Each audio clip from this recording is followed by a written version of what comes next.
200 años, ¿cuánto? Con 6 grados de sensación térmica me soplan aquí. Bueno, hoy es el día de la Reconquista, el día que Güemes, con su caballería, se internó dentro del Río de la Plata y tomó un buque, y aparte los 200 años de la Universidad Nacional de Buenos Aires. Así que es un día con muchas fechas para recordar. Bueno, desde Temperley son las 10:01. Vamos a esperar unos minutitos que ingresen todos. Vamos a ver dónde está posicionado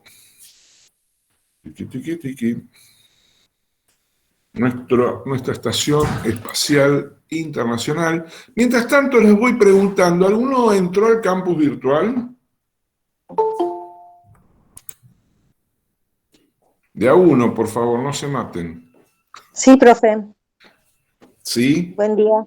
Buen día. Bueno, ¿y entró alguna de las charlas sobre el río Paraná? Porque les va a venir bien eso, ¿eh?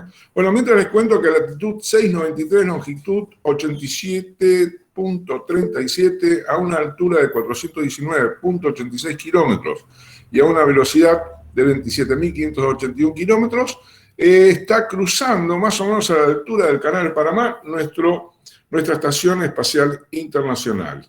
Así que más datos no les puedo dar. Bueno, decían entonces que sí. ¿Quién fue quien entró? Que entró, perdón. Nadie. Bueno, alguien había dicho algo. Bueno, ahí tienen el seminario. Este seminario termina hoy. Así que vamos a trabajar en base a eso. Antes, quiero avisar, voy a hacer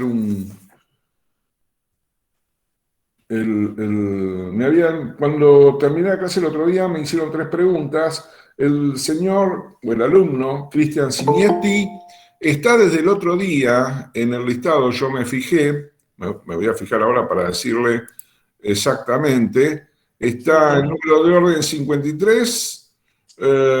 Ya me actualizaron el aula virtual, ¿eh? Muchísimas gracias. Era eso. Era sí, eso. Bueno, al pedido de ustedes. Para la tarde ya me lo solucionaron. Muchas gracias. Perfecto. Yo igual se lo comuniqué al subsecretario académico, lo mismo que la pregunta que me hizo Agripino y la señorita Benítez. Bueno, ya está avisado el subsecretario académico, perdón, y me dijo que me va a comunicar brevemente, o a la brevedad, por hablar mejor, la respuesta para ambos alumnos, ¿sí? Bueno. Muchas gracias, profesor. Muchas gracias. Muchas gracias. Muchas gracias, doctor. Pero no, ¿cómo está, Carolina, el tiempo en Francia hoy? Ahí en el sureste Mira, está lloviendo. Hace un calor de locos, pero en este momento está lloviendo. Bueno, por lo menos hace calor. A mí el día me molesta, pero hoy andaba tipo 6:32, llegué a Recoleta, 6:32 de la mañana, y a las 8 me volví para Temperley. Y no sentí frío en Buenos Aires, pero acá en el campito sí. El campito está más complicadito, más abierto. Bueno, chicos, ya entraron todos, estamos en 48, porque me pareció verlo al doctor Maldonado por ahí. Pero no sé si está en este momento, porque mi pantalla es muy pequeña y no logro ver a todos. Así que lo que les voy a pedir es apagar todos el micrófono. Buen provecho, Isidora.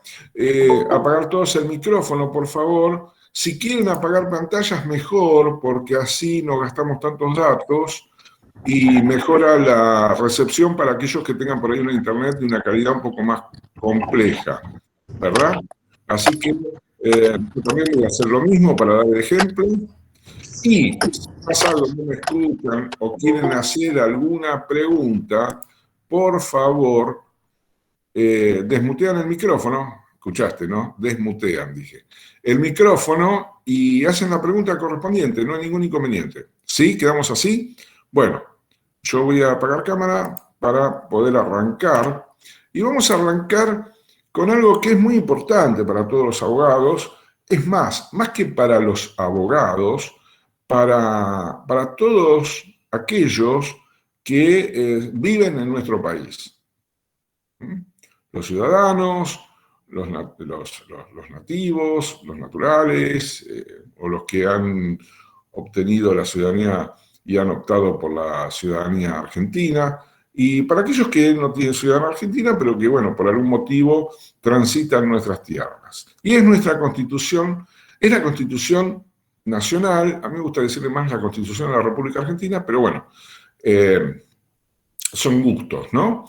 Y no los voy a aburrir con Kelsen, con la pirámide, la de grada superior, grada inferior. Solamente les voy a tirar un par de artículos. Total, ustedes esto ya lo saben, la Constitución ya la han estudiado en Derecho Constitucional al principio de vuestra carrera, pero sí hacer hincapié hay varios artículos, sobre todo lo que tiene que ver con almirantazgo, pero vamos a hacer hincapié o vamos a señalar solamente lo que, digamos, estos artículos tienen que ver con la materia, ¿no? Y vamos directamente al artículo 11º, ¿sí? Que establece que los artículos de producción o fabricación nacional o extranjera, así como los ganados de toda especie que pasen por territorio de una provincia a otra, serán libres de los derechos llamados de tránsito, siéndolo también los carruajes, buques o bestias en que se transporten. Y ningún otro derecho podrá imponérseles en adelante, cualquiera sea su denominación, por el hecho de transitar el territorio. Recuerden que esto fue redactado y aprobado en 1853, ¿verdad? Entonces por eso habla de bestias, etcétera, carruajes, que en realidad hoy los carruajes serían los vehículos automotores, por ejemplo, los buques siguen siendo los buques y las bestias siguen siendo las bestias.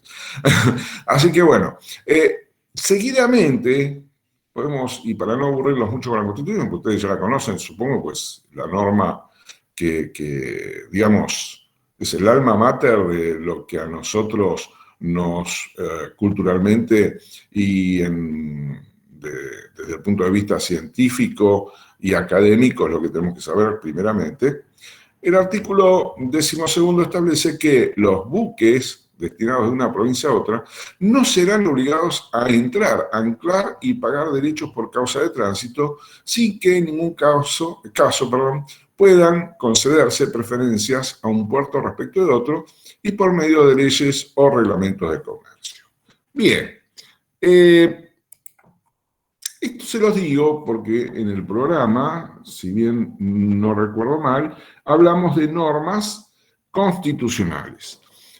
Pero para hablar de las normas constitucionales tenemos que hablar de la Constitución, en principio. Más allá de que ustedes ya la conocen y que obviamente no los voy a molestar con esto, pero fíjense que esta normativa, que tiene más de 100 y pico de años, la vamos a ir viendo constantemente en los hechos. Recuerden que nosotros hablamos en la clase anterior de los sentidos técnicos, jurídicos, económicos. Bueno, los económicos, hoy, por ejemplo, y si ustedes han escuchado el seminario que yo les voy subiendo, hoy vuelvo a reiterar, subo la última parte, el cierre, van a ver la problemática económica que surge cuando uno no tiene buques de bandera, o que surge cuando hay una bajada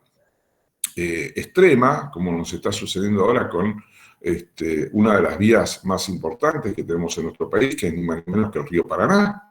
¿Sí?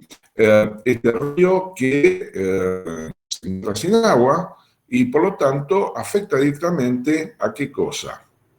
A los buques, ¿sí? Que van a navegar por el mismo. No tienen el calado, no, digamos, los buques con mayor calado indudablemente no pueden ingresar, y los que tienen un calado más o menos apropiado, hay lugares, ¿sí? En los meandros sobre todo, por los cuales no pueden continuar su navegación. Así que eso trae, no les quepa duda, una pérdida económica muy importante que no solo afecta a nuestro país, sino también a países como Bolivia, Paraguay, perdón, digo de hablar bien y estoy nombrando mal a los países, República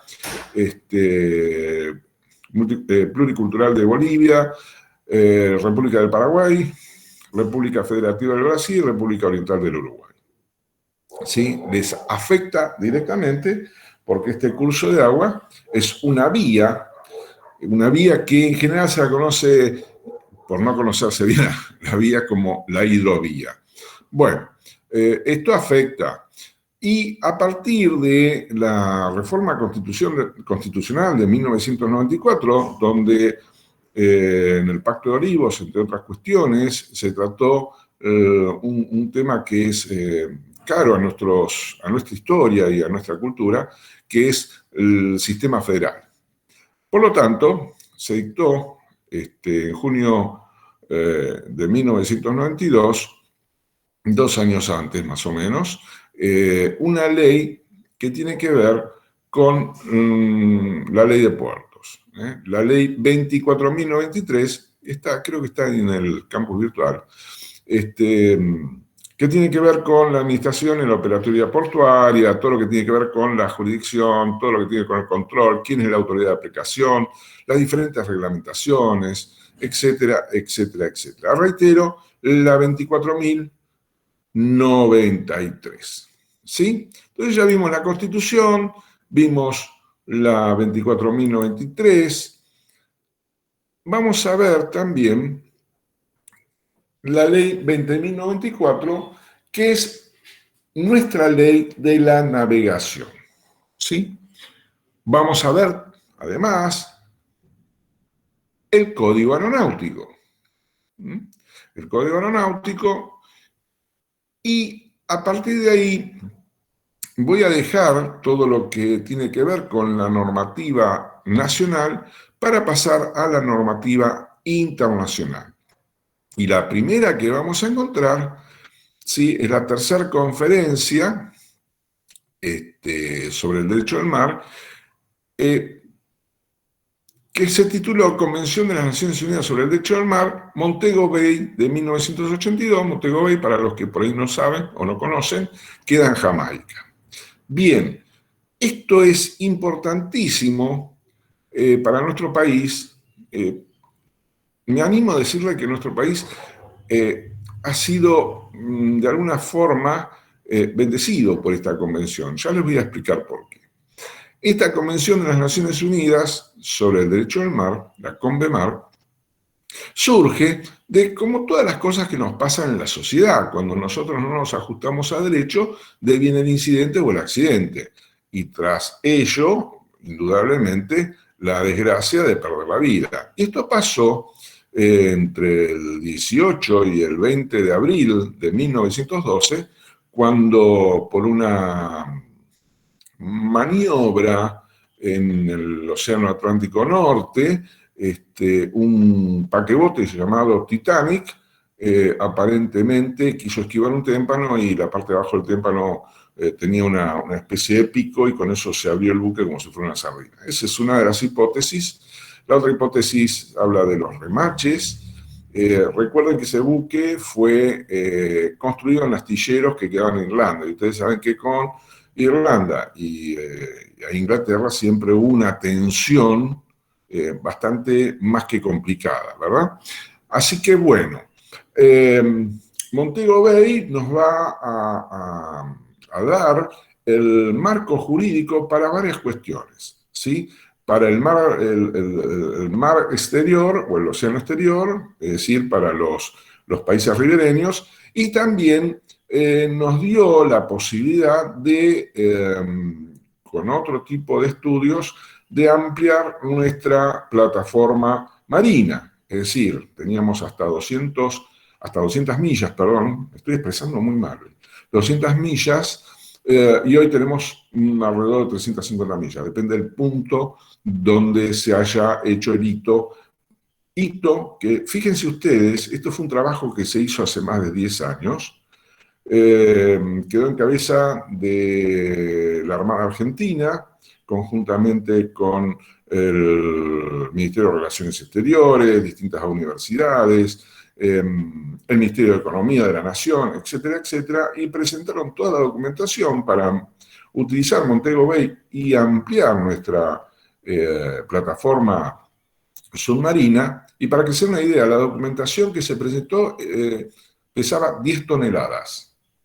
Es decir, fue un trabajo científico como pocos ha habido en el mundo. Ustedes sabrán que sabemos más sobre derecho espacial ultraterrestre, o mejor dicho, la actividad espacial ultraterrestre, que de lo que sucede en nuestros océanos, ¿no? En nuestros 4 océanos, que los voy a volver a repetir: Atlántico, Pacífico, Índico y Austral. Ese es el nombre nuevo que se le ha dado, Océano Austral. Bien, que es el que rodea el 6º continente, que es el continente antártico. Antártico, ártico. Nosotros en nuestra historia, por lo menos la que yo estudié en la primaria, vino un señor que se llamaba Cristóbal Colón, o Cristóforo Colombo, y descubrió América. Bueno, aparentemente América no se descubrió en esa época, ya se tenían noticias. ¿Y saben quién tenía noticias? La fuente de nuestra cultura occidental, es decir, Grecia. De hecho, ártico significa oso en griego, y antártico es lo contrario de un oso, es decir, que no hay osos. Antártico, no hay osos. ¿Por qué? Porque los marinos griegos, cuando trazaban sus cartas náuticas para poder navegar de noche, lo podían hacer solo y solo si el cielo estaba descubierto. Entonces se guiaban por las distintas constelaciones estelares, y la constelación que a ellos indicaba el norte era la constelación de las Osas. Ustedes saben que ahí está la constelación de las Osas mayores y las Osas menores. Pero ellos están en el hemisferio norte. Por lo tanto, lo que vendría a ser el polo se lo bautizó en aquella época, estamos hablando de más de 2000 años, Ártico. Como en el hemisferio sur no hay constelación de Osas, es por lo tanto Antártico. Bueno, esta es una grajea para que tengamos nosotros, para ampliar un poco más nuestros conocimientos, porque por ahí hay gente que no lo sabía. ¿Sí? Continúo. A ver, un segundito, miro el programa. Vamos a ver. Sí, bueno. Tienen el cronograma también subido, que creo que lo dije la clase pasada, pero para que ustedes tengan una guía y si pueden adelantar temas para que tengan la posibilidad luego de preguntarlo a los distintos docentes, ¿verdad? Bien. Vamos a pasar ahora, así, raudamente, ¿sí? A un convenio muy importante que es, nosotros lo denominamos Chicago del 44, es un convenio que se realizó en la ciudad de Chicago, en Estados Unidos. Chicago significa el más fuerte o jefe fuerte, en 1944.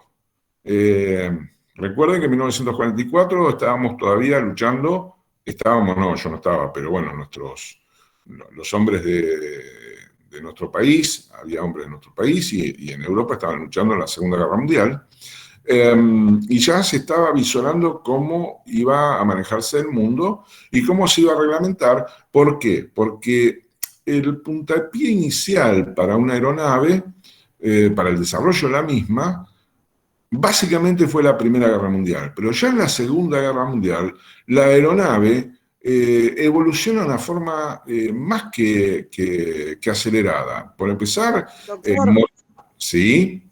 ¿La escucho? Disculpe, buen día. Buen día. La alumna Antonella de Marco me avisa que está esperando ser admitida para poder ingresar a la clase. Bueno, a ver si sale cartelito, yo no lo veo, pero acá dice admitir. Ahí admití a alguien, pero no leí a quién. Gracias. Cualquier cosa me avisa. No, de nada, disculpe que lo interrumpí. No, por favor, todas las veces que sea necesario. ¿Dónde estaba? En el convenio de aviación civil, y ahí se crea, ya vamos a ver el organismo, denme unos minutos, un organismo que va a ser la autoridad de aplicación a nivel internacional. 1944, que lo vamos a volver a ver este convenio varias veces, como por ejemplo cuando nos toque ver individualización de una aeronave. Ya vamos a volver sobre el tema. Otra, digamos, normativa internacional, en realidad, son 5, son los tratados internacionales. Y aquí voy a hacer un paréntesis, porque este tratado internacional sobre el que voy a tratar de describir está bajo la ley 17.989 y es el tratado sobre los principios que deben regir las actividades de los estados en la exploración y utilización del espacio ultraterrestre, incluso la Luna y otros cuerpos celestes. Nosotros lo usamos como el tratado, lo definimos como el Tratado de la Luna, directamente. Este no lo voy a admitir porque sí, acá está. Acá tengo más gente para admitir. Bueno, ahí me sonó la campanita, no me había sonado antes, así que me disculpo, o no la escuché por ahí. Yo me apasiono un poco con estas cosas. Entonces, vamos a hablar del Tratado del Espacio, pero no sin antes, rendir un sentido homenaje, un profundo homenaje, a un jurisconsulto universal, nacido en la provincia de Córdoba y graduado en la Universidad Nacional de Buenos Aires, o Universidad de Buenos Aires, como se la conoce comúnmente. Y me estoy refiriendo, ni más ni menos, que al doctor Aldo Armando Coca. Él fue el factotum de este tratado, de los principios. Ya desde 1948 su tesis doctoral se basó en el espacio ultraterrestre y las telecomunicaciones, en aquel momento se llamaban radiocomunicaciones. Así que fue un representante nuestro y fue, digamos, la base para crear este Tratado de la Luna y los tratados que le siguen, son 4 más.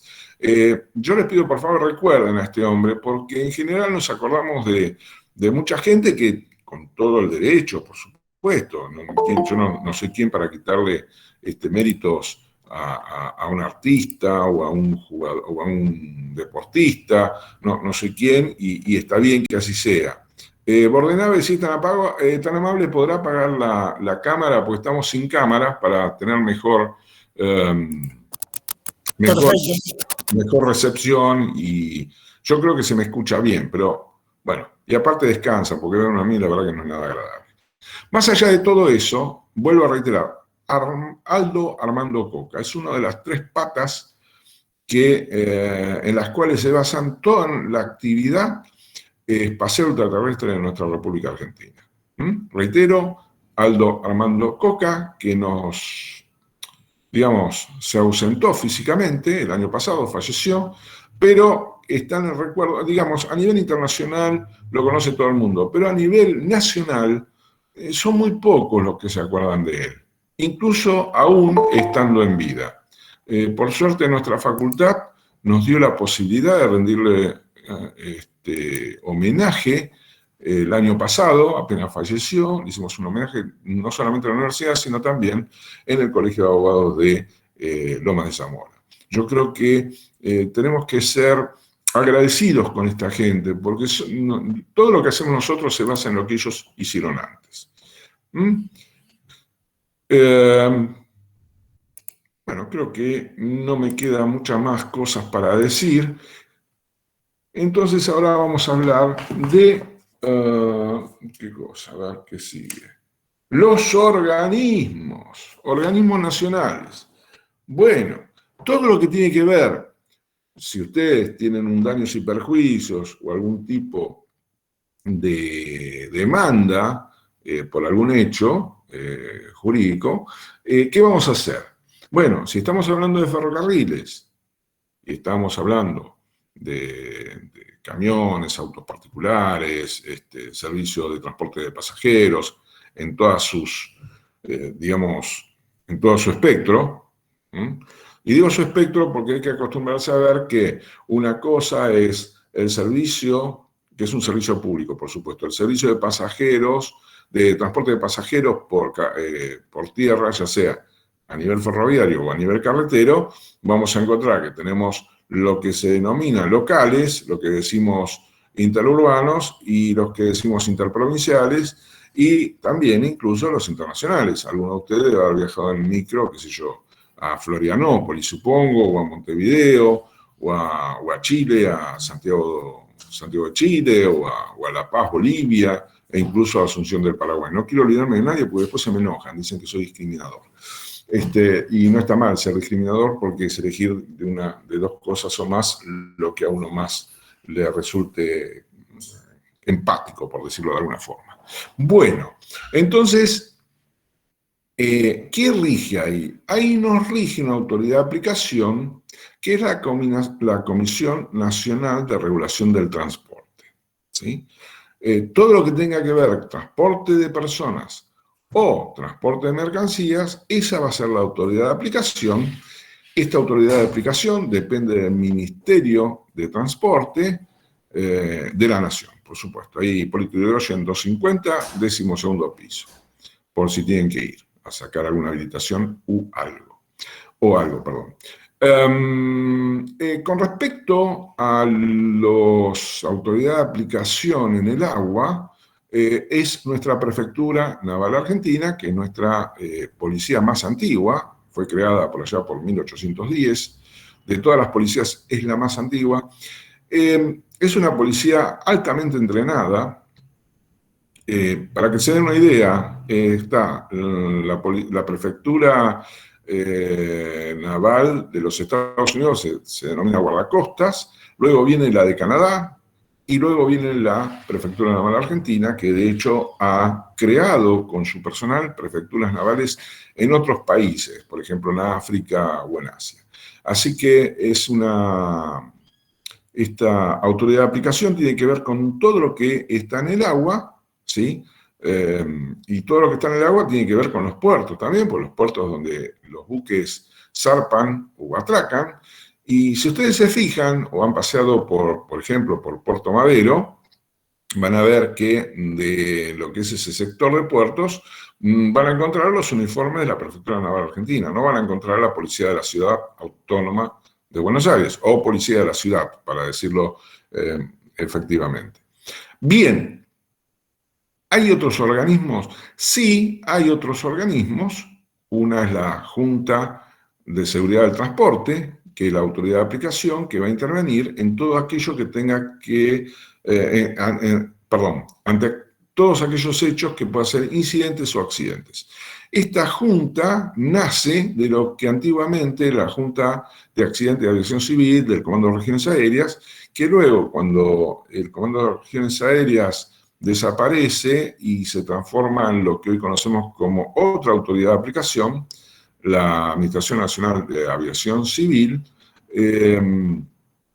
no queda bajo la órbita de esta administración, queda bajo el Ministerio de Defensa hasta que se crea por ley esta Junta de Seguridad del Transporte que ya tiene 2 años. ¿Cuál es la diferencia con aquella que nos habla el Código Aeronáutico en su artículo 185?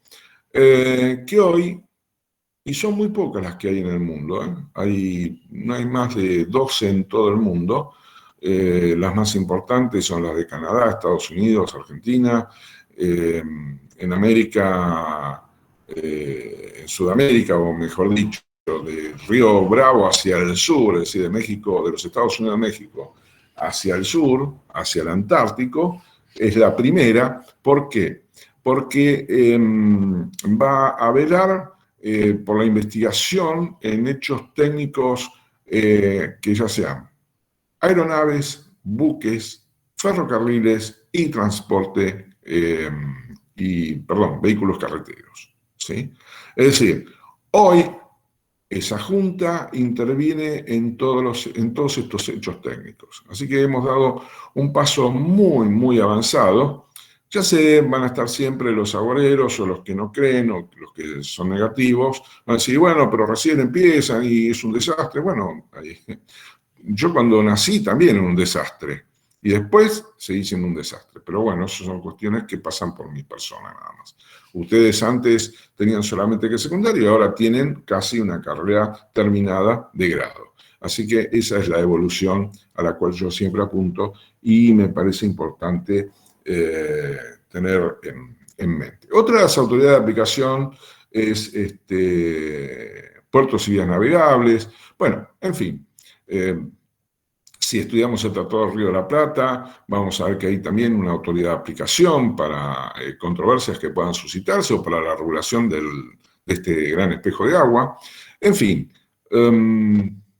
eso con respecto al agua. Con respecto a la aviación, bueno, como les decía, tenemos por un lado la ANAC, que es la Administración Nacional de Aviación Civil, Administración Nacional de Aviación Civil, ¿sí? Que es la autoridad de aplicación sobre la habilitación del personal que trabaja en la rama aeronáutica, ¿sí? Tanto de tripulación como de tierra, y todo lo que tenga que ver con ello. Es decir, cuando digo de tierra puede ser los mecánicos, o como los pilotos, o como los comisarios de a bordo, etcétera, etcétera, etcétera. Que ya no se le dice más comisario de a bordo, pero bueno, ya déjeme cuando entremos en forma lo vamos a ver. Otra de las autoridades de aplicación que es muy importante también es la empresa argentina de navegación aérea, que también data de hace muy poquito tiempo, y ustedes saben que... Perdón, doctor. Sí. ¿Podría repetir esta última? Empresa Argentina de Navegación Aérea es una sociedad del Estado, también bajo la órbita, igual que la ANAC, del Ministerio de Transporte, y se encarga de brindar los servicios de navegación aérea ¿en dónde? En la República Argentina y sus aguas jurisdiccionales. Tiene un presidente, el presidente es la doctora Gabriela Logato, que miren ustedes lo que es ir a una universidad, pues esta chica, con todo respeto lo digo, porque aparte es amiga, es graduada en la Universidad de Loma de Zamora en su Facultad de Derecho. Hay otras autoridades, como por ejemplo el Servicio Meteorológico Nacional, que es el que le va a dar la pauta del clima. Si el Servicio Meteorológico Nacional dice está cerrado tal aeropuerto, bueno, no se vuela obviamente si ese aeropuerto no está preparado para recibir aeronaves habilitadas al respecto. Y después también siempre tenemos en cuenta el suelo, y el suelo, la autoridad de aplicación va a ser ni más ni menos que el ORNA, ¿verdad? Que es la que regula los aeropuertos, ¿no? Perdón, ¿cómo dijo él? ORNA. Gracias. ¿Me escuchó? Sí, lo escuché, gracias. Bueno, le voy a decir qué significa, porque por ahí me quedé con el ORNA y uno que está acostumbrado por... Bueno, es el organismo regulador del Sistema Nacional de Aeropuertos, ¿verdad? Es una organización descentralizada del Estado argentino que trabaja para promover el desarrollo aeroportuario de la República Argentina. También es un organismo no muy viejo, ya tiene 24 años, pero fíjense ustedes, no son organismos muy antiguos, son organismos que fueron surgiendo conforme íbamos cambiando la visión de la explotación, por ejemplo, en este caso de los aeródromos. Si ustedes van al aeropuerto General Pistarini, o al aeropuerto Ingeniero Jorge Newbery, o a Teófilo Travera en Córdoba, acá son más conocidos como Aeroparque de Newbery, como Ezeiza el de Pistarini, o el de Pajas Blancas el de Córdoba. Yo no sé si está el doctor Maldonado, pero el de estos sí, estoy, doctor, desde el principio. Claro, Gonzalo, ¿qué tal? En el tránsito, pero lo venía escuchando. Bueno, Gonzalo. Si me equivoco en algo, por favor, te pido que me corrijas, ¿sí? Difícilmente, pero bueno. Aeronáutica. Y me olvido, no es que me olvido, voy brindando los datos a medida que vamos avanzando. Otra autoridad de aplicación, ya que hablamos de los aeropuertos y de la seguridad de los mismos, también es una policía recientemente creada, que es la Policía de Seguridad Aeroportuaria, que es una de las que componen las 4 policías federales de nuestro país y que ya dependen de otro ministerio, y ese ministerio es el Ministerio de Seguridad. Ya que estamos, vamos a brindarla conforme fueron creadas. Una es la Prefectura Naval Argentina, creada por allá por 1810. Le sigue, tendría que hacer un paréntesis, pero bueno, voy a seguir de acuerdo al ministerio. La Gendarmería Nacional de 1838, perdón. Luego, la Policía Federal Argentina de 1944, comenzó a funcionar en 1945, y por última, la Policía de Seguridad Aeroportuaria, que es de ahora del 2007, si mal no recuerdo. Por ahí me confundo la fecha y les pido disculpas. Esas son las 4 policías. Y usted mira cómo la Policía Federal es de 1944-45, sí, es de esa fecha, porque antiguamente había otra policía que era la Policía de la Capital. ¿Por qué? Porque en 1880, con la ley de federalización, la ciudad de Buenos Aires quedó como capital federal. Por lo tanto, la policía más antigua que le seguía a la policía a la Prefectura Naval Argentina, la policía de la provincia de Buenos Aires, por allá creada por 1821, si la memoria no me falla, que en Capital Federal se transformó en Policía de la Capital, y esta Policía de la Capital pasó ahora, pasó en el 44, Policía Federal Argentina, pero a partir de la Constitución de 1994 se crea la Ciudad Autónoma de Buenos Aires, que tiene jefatura y gabinete propio, y se elige al jefe de la ciudad por voto ciudadano, no como era antiguamente, antes de la 94, que el intendente lo colocaba ad hoc el presidente de la nación. Y esta también, a su vez, creó lo que conocemos como la Policía de la Ciudad, que muchos se la confunden con Policía de la Capital, pero en realidad el nombre que corresponde es Policía de la Ciudad. Bueno, seguimos adelante con los organismos. A nivel internacional, Chicago del 44, se crea la Organización de Aviación Civil Internacional. Es una organización, un organismo que depende de la Organización de las Naciones Unidas directamente, y es aquel que regula todas las normativas de todos los estados que componen la misma, e incluso los que no la componen. ¿Para qué? Para regular, ¿sí?, la actividad aeronáutica. De hecho, se normaliza todo, incluso hasta se usa un inglés que tiene distintas etapas, de acuerdo al nivel del piloto le van exigiendo niveles. ¿Para qué? Bueno, esto tiene que ver un poco con lo que hablaba el otro día, con el argot. Un piloto argentino que vuela a un estado que por ahí no conoce, no va a tener ningún problema en aterrizar la aeronave, porque está todo regulado. Tan es así que todas las normativas, generalmente técnicas, que surgen de la Organización de Aviación Civil, y que ahí la vamos a volver a ver cuando veamos Junta de Seguridad del Transporte, en su antiguo basamento aeronáutico de la Junta de Accidentes de Aviación, artículo 185, reitero, lo vamos a volver a ver, porque ahí vamos a entender la importancia de estos organismos y cómo funcionan. Y algo que a mí me resulta muy interesante, gracias a esta funcionalidad, si ustedes me permiten, a esta cooperación. Recuerden que todas las normativas de la OASI son de carácter mandatorio, es decir, los estados partes las tienen que cumplir sí o sí. Hace que nosotros tengamos, no tengo la data del año pasado de accidentes, pero debe haber sido mínimo porque prácticamente no se voló, tasas de muertes por accidente de aviación, debe ser muy pequeña. No tengo, vuelvo a reiterar la data, pues no me llegó todavía. ¿Y por qué es esto? Bueno, primero porque hay una organización de aviación civil internacional que se encarga de que todos los pilotos sepan, o los pilotos o personal de tripulación, sepan qué tienen que hacer en cada momento, cómo volar, cómo ingresar a un aeropuerto, qué se puede hacer en ese aeropuerto, qué tipo de aeropuerto, si mi máquina puede aterrizar en ese aeropuerto, no lo puede hacer. Bueno, hay un montón de cuestiones, no los quiero aburrir. ¿Cómo andamos con el tiempo? Bien. Y eso está todo regulado.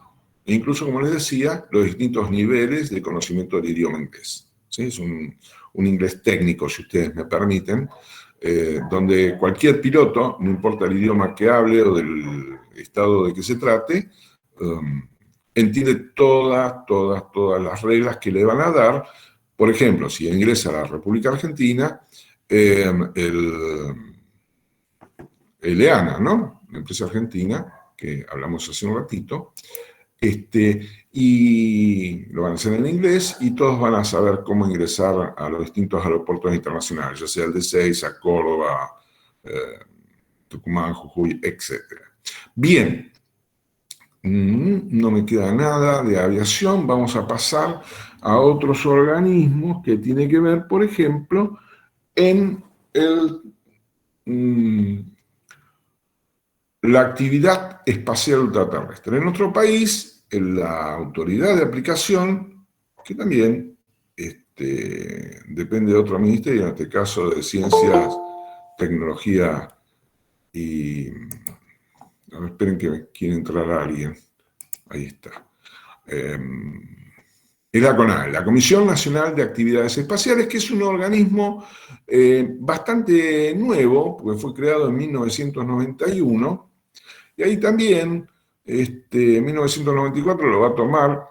En realidad, en 1991 no podemos dejar de nombrar a una persona que ha trabajado por el Estado, relacionado con Cancillería, que es Menicotti, el doctor Menicotti, que fue el primer presidente de la CONAE, pero el que le dio después, gracias a todo lo que hizo Menicotti, ojo, ya lo vamos a conocer, a Conrado Barotto, que es la tercera pata, ¿no? Habíamos nombrado a Armando Coca, por un lado, a Teófilo Tabanera por el otro, porque Teófilo Tabanera era específicamente todo lo que tiene que ver con tecnología espacial ultraterrestre, y la otra pata es indudablemente Conrado Barotto, el doctor Conrado Barotto, que es ingeniero físico, no es abogado, con el cual tuve la oportunidad de charlar hace muy poquito, y que le dio el impulso que hizo que nuestro país, que viene desde hace... A ver, esto lo quiero explicar porque a veces en los medios de comunicación no está bien tratado el tema, como tampoco está bien tratado el tema de la aviación, ni el tema de las cuestiones marítimas, fluviales o lacustres, ni de ferrocarriles. Yo me acordaba de ustedes el otro día, le decían no hay que decir vagones donde viajan las personas, y el otro día insistían, a la noche insistían con los vagones, y yo les escribí, pero claro, se ve que no leían mis mensajes.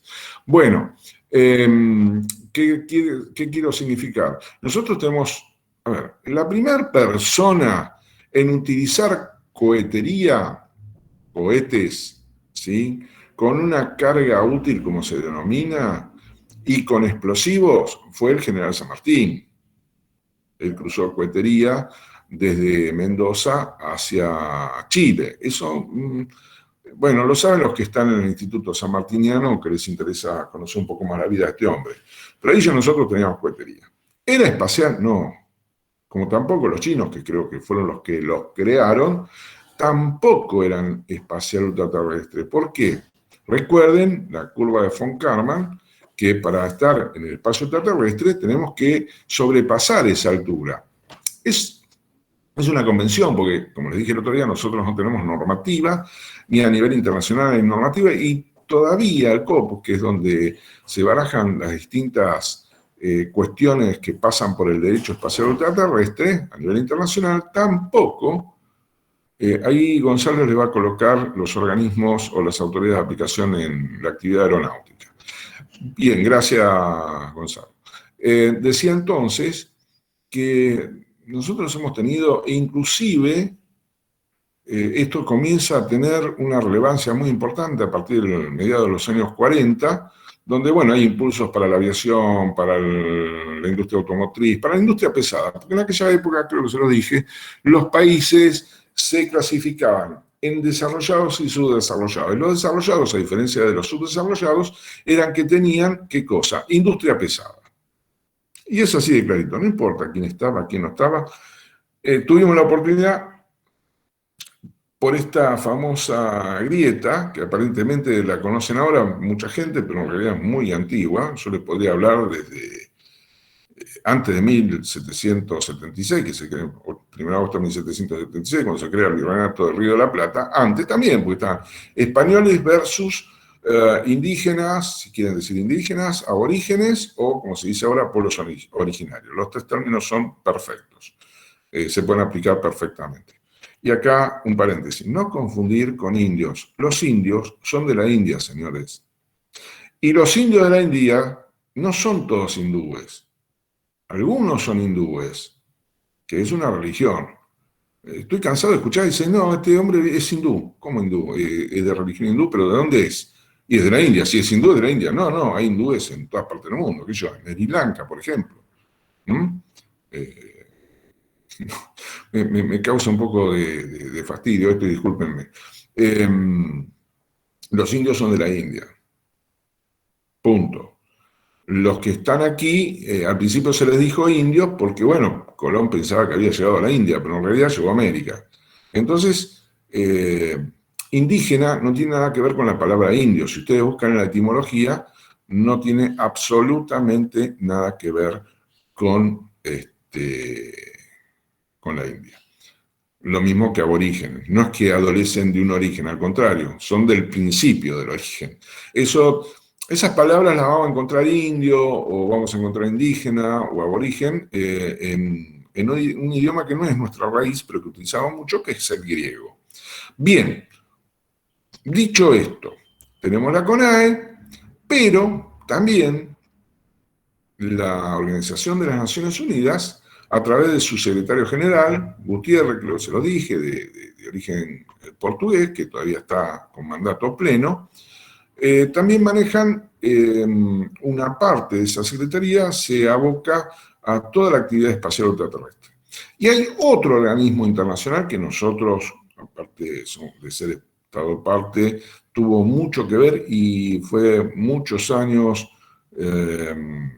dirigente, no, porque no es político, funcionario, es la UIT, la Unión Internacional de Telecomunicaciones. Se funcionan ni más ni menos que Aldo Armando Coca. Por favor, grábense eso en su cabeza, porque algún día van a encontrarse con alguien, les va a decir, ¿ustedes estudiaron en espacial? Sí, ¿qué me puede decir de Aldo Armando Coca? Bueno, fue uno de los que básicamente nos dio 5 tratados. Así que yo creo que con organismos, a ver, me fijo en el, perdón que me fije en el no me quiero olvidar, los organismos nacionales e internacionales, creo que hemos finiquitado. Sí. Le faltaría los organismos del transporte por ductos. Bueno, ¿querés decirlos vos? Sí, lisa y llanamente tenemos Dale. El ENRE, que es el Ente Nacional Regulador de la Electricidad. Bien. El ERAS, que es el Ente Regulador de Aguas y Servicios. Bien. El ENARGAS, que es el que regula todo lo relativo al transporte y distribución de gas. Y me falta, para el transporte de hidrocarburos, el Ministerio de Energía de la Nación, es el que... Sí, ahí sí, se llama Dirección de Energía. Lo que pasa es que va cambiando de nombres conforme cambian los gobiernos. Recuerden que tenemos sistema presidencialista mixto, por lo tanto los ministerios son los fusibles y pueden cambiar de nombre. Y cuando cambian de nombre, por ejemplo, mis compañeros que están en esa dirección, en lo jurídico me refiero, antes, digamos, el servicio jurídico era todo el Ministerio de Economía. Después se abrió y la mitad de mis compañeros quedaron en el Ministerio de Planificación. La Dirección de Energía pasó a Planificación. Después vino otro gobierno y se creó un Ministerio de Energía y Minería. Bueno, y ahora se volvió a otro tipo de ministerio. La cuestión es que tengo compañeros por todos lados. Y eso es bueno porque siempre está bien estar relacionado. ¿Por qué? Porque se entera primero de aquellos cambios de normas, es decir, uno está actualizado constantemente. Muchísimas gracias, Gonzalo. No sé si te queda decir algo más. No, era solo eso que vi que estaba faltando. Nada más. Ni más ni menos, ni más ni menos, ni más ni menos. Por eso estaba revisando, pero la verdad me lo estaba, si no me lo hace acordar Gonzalo, por ahí me olvidaba. Igual vamos a volver sobre esos ámbitos, pero está bueno respetar el programa que para ello fue concebido. Vamos a encontrar otras fuentes, pero la vamos a ver, no los quiero marear tampoco como han visto, la cantidad de organismos que regulan. Y si ustedes se fijan, es muy raro que tengamos un problema con conductos, es muy raro que tengan, bueno, sí, pueden cortar energía, se puede cortar el agua por razones diferentes. Una puede ser un fenómeno natural, ¿sí? Una gran tormenta, un huracán o lo que fuere, y otra puede ser porque hay que cambiar equipos o porque reventó un equipo, y bueno, eso tiene que ver con esos servicios de mantenimiento, ¿verdad? Pero si no, no vamos a encontrar problemas. Donde sí tenemos problemas y muy graves, vuelvo a insistir, es en lo que tiene que ver con la Ley Nacional de Tránsito, es decir, todos aquellos que hacemos uso de ¿qué? A ver, alguien que se acuerde. ¿Qué es lo que regula en su artículo primero la Ley Nacional de Tránsito? La vía pública. No, la vía no, el uso de la vía pública. El uso de la vía pública. Exacto, y también el uso de la vía pública y también los límites que tiene una persona al circular. Bueno, eso tiene que ver con el uso de la vía pública. Pero está bien, muy bien, Melissa. Sí. Muchas gracias. Y muchas gracias no sé si es Daniel Dufo quien habló antes, porque no hay muchos cuadritos, tengo 53 cuadritos que no puedo ver, así que les pido disculpas. Bueno, cerrado este tema, estamos en las 10:52. Hoy les voy a dar un recreo porque se me quejaron el otro día. Pero bueno, vamos a entrar en lo que es derecho espacial ultraterrestre. La forma correcta, ¿sí?, de señalar u observar este tipo de normativas es derecho espacial ultraterrestre. Es más, de hecho estoy tratando de cambiarlo en el Colegio de Abogados porque dice derecho aeronáutico espacial, que ha quedado, es antiguo ese término ya. Entonces hay que, de alguna forma, evolucionar de acuerdo a las épocas. Así que en algún momento por ahí tengo suerte, o tenemos suerte con los miembros del instituto, entre los cuales también se encuentra el doctor Maldonado, y obviamente los otros profesores que están dando clase en las otras aulas, y que espero algún día ustedes, si tienen ganas y pueden, nos visiten y por ahí se hacen miembros, no sé. Siempre está bueno recibir gente joven, o si no es joven igual, pero que tenga ganas de profundizar, de aprender. Bueno, el espacio ultraterrestre. En el espacio ultraterrestre vamos a encontrar, como les dije hace un ratito, con 5 tratados. 5 tratados que se los voy a mencionar de acuerdo a las fechas. Por ejemplo, el Tratado de la Luna, que ustedes ya saben el nombre, porque es tratado sobre los principios que deben regir las actividades de los estados, pero no olvidarme nada, exploración y utilización del espacio ultraterrestre, incluso la Luna y otros cuerpos celestes. Los cuerpos celestes saben que son los otros planetas, ¿verdad? Planeta, mirá vos. Ustedes saben qué significa planeta, ¿no? Bueno, no importa. El segundo, que es de 1968, es el acuerdo sobre el salvamento y la devolución de astronautas y la restitución de objetos lanzados al espacio ultraterrestre, que nosotros hablamos de acuerdo sobre el salvamento y que lo dijimos el otro día, lo mencionamos así, cuando estamos viendo cómo se desarrolla esta materia en lo que va a ir, el cuatrimestre, sobre el cuatrimestre. El tercero es ya un poquito más alejado, es 1972, y se denomina el Convenio sobre la Responsabilidad Internacional por Daños Causados por Objetos Espaciales. Ojo aquí, porque el daño se puede provocar en el espacio aéreo, que tiene una normativa diferente, como veremos, o en el espacio ultraterrestre, que tiene esta normativa que casualmente estamos mencionando y que es de 1972. Un cuarto convenio, que es sobre el registro de objetos lanzados al espacio ultraterrestre, y acá lo que vamos a ver es que tenemos, a diferencia de otros hechos técnicos, una doble matriculación. La matriculación del país de origen, del estado de origen, y la matriculación que nos va a dar la Secretaría General de las Naciones Unidas. Y por último, el de 1984, que es el más moderno, tiene 37 años, ¿no? Sí, ya tiene 37 años, porque es 1984, así que... y es de julio, si mal no recuerdo. Sí, ya sé, el 11 de julio, me acuerdo porque se cumpleaños de mi mujer. El acuerdo que debe regir las actividades de los estados en la Luna y otros cuerpos celestes, conocido también simplemente como Acuerdo de la Luna, el cual vamos a ir viendo conforme las posibilidades de tiempo que tengamos.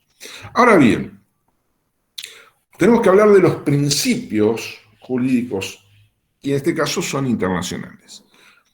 ¿Por qué? Porque son los estados, ¿sí?, los sujetos de derecho, y son quienes entrelazan las distintas relaciones jurídicas conforme los hechos que puedan surgir de los mismos, ¿no?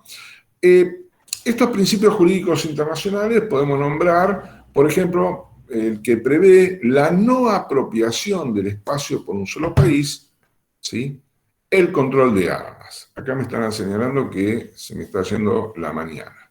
Bueno, ¿sí? Prevén la no apropiación del espacio por un solo país, el control de armas. Obviamente ni de ninguna persona. Por eso les decía que la venta de terrenos en la Luna, bueno, para mí no es legal. Pero bueno, vamos a decirlo, es una estafa. 2. La libertad de exploración. La responsabilidad por daños causados por objetos espaciales.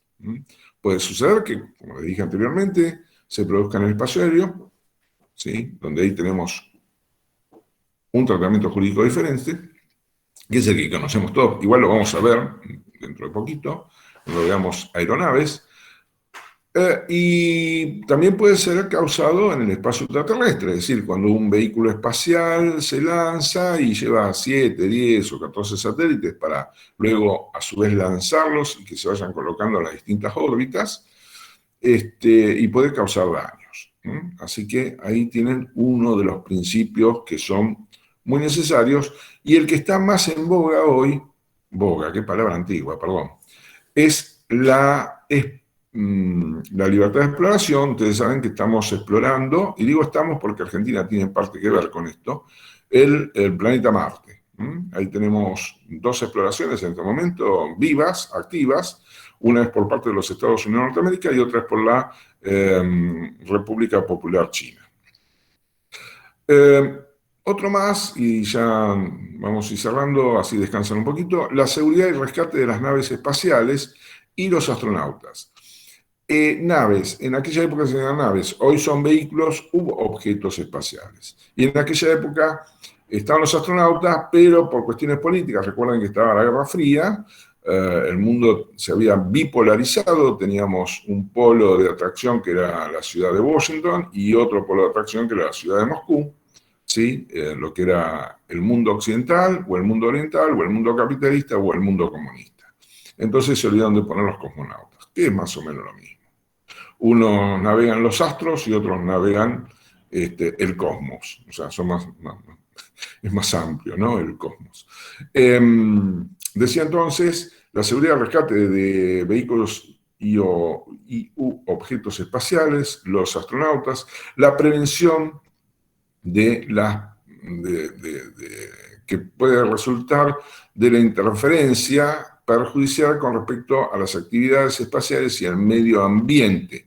Ojo con esto, Es lo que le decía, tiene que haber una seguridad, una sincronización específica, que no es solamente el programa que hacen las distintas agencias espaciales para el lanzamiento de un vehículo espacial y la colocación de objetos espaciales y satélites, sino también hay otras cuestiones, otros fenómenos que tienen por lo que es el espacio aéreo y tierra, tiene que ver con los fenómenos meteorológicos, ¿sí? El tema de las aeronaves no hay problema, pues se pueden desviar, así que ahí se puede prevenir, pero ya en el espacio ultraterrestre entran a jugar otros temas. El clima, por ejemplo. Una parte del vehículo espacial va a estar hipercongelada y del otro lado el vehículo va a estar supercaliente, si me disculpan el término poco académico que acabo de utilizar. No hay oxígeno, no hay aire, no hay gravedad, pero aparte hay atracciones. Ya lo vamos a ver con distintos satélites, la atracción del Sol y de la Luna. El Sol porque es la estrella que nos rige y la Luna porque es nuestro satélite natural, más allá de la atracción del planeta Tierra.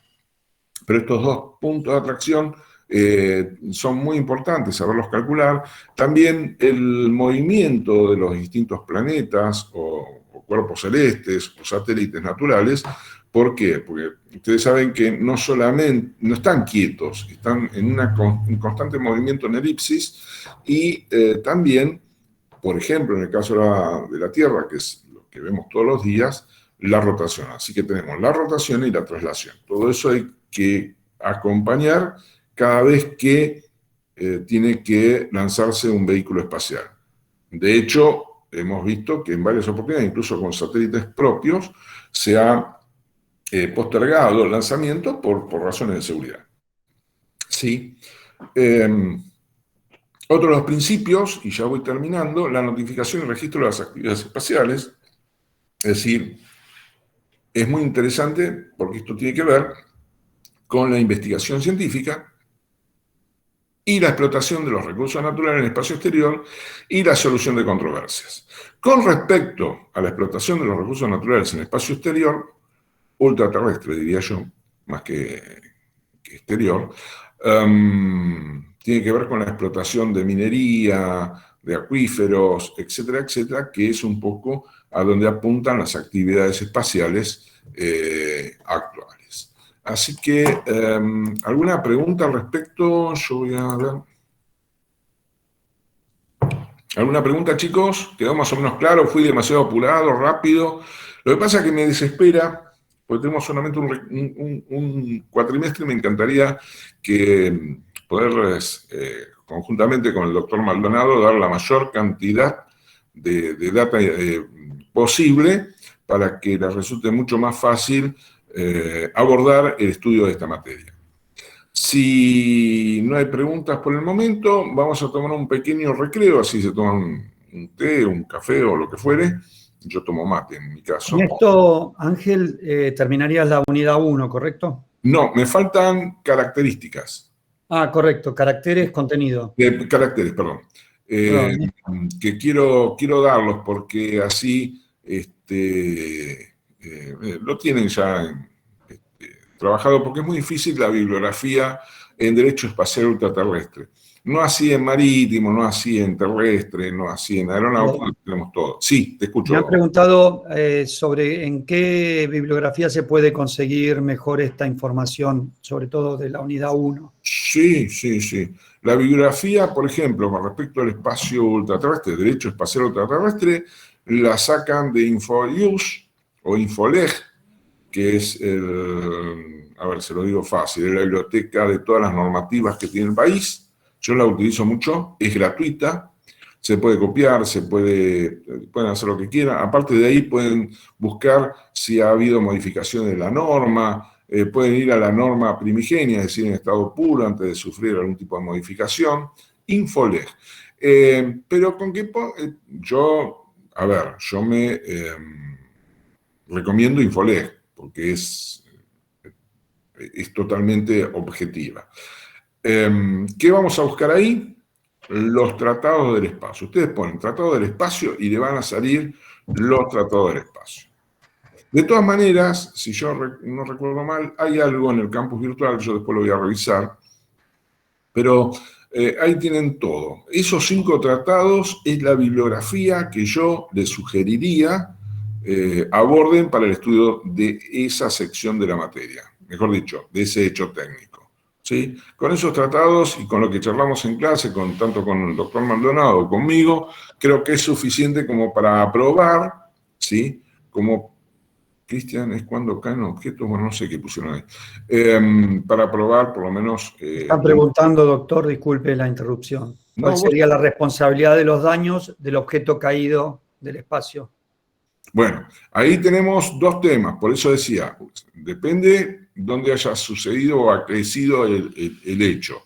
Si es en espacio aéreo y eso causa un daño a un tercero superficiario, lo vamos a ver dentro de, no sé si la semana que viene o en la próxima, sí, por ahí lo vemos, que son daños a terceros en la superficie. ¿Sí? Que tiene un tratamiento de responsabilidad, tiene un tratamiento incluso con respecto a las indemnizaciones, y esto es importante. ¿Por qué? Porque si esto ha sido ocasionado por un vehículo o un objeto espacial, el sujeto de derecho va a ser ni más ni menos, en principio, los estados. Muy bien, Gonzalo. Los estados. No vamos a ir a una corte, no hay una corte, bueno, salvo que haya alguna cuestión penal o alguna cuestión que así lo amerite, pero generalmente nosotros la denuncia la vamos a hacer como abogados respecto a nuestro cliente, si nos viene a tocar el timbre del estudio, lo vamos a abordar a partir de la denuncia correspondiente ante la Cancillería, es decir, yo sigo con Cancillería, ante el Ministerio de Relaciones Exteriores, Culto y Comercio de la Nación, ¿sí? Comercio Exterior, perdón. Ese es el nombre oficial.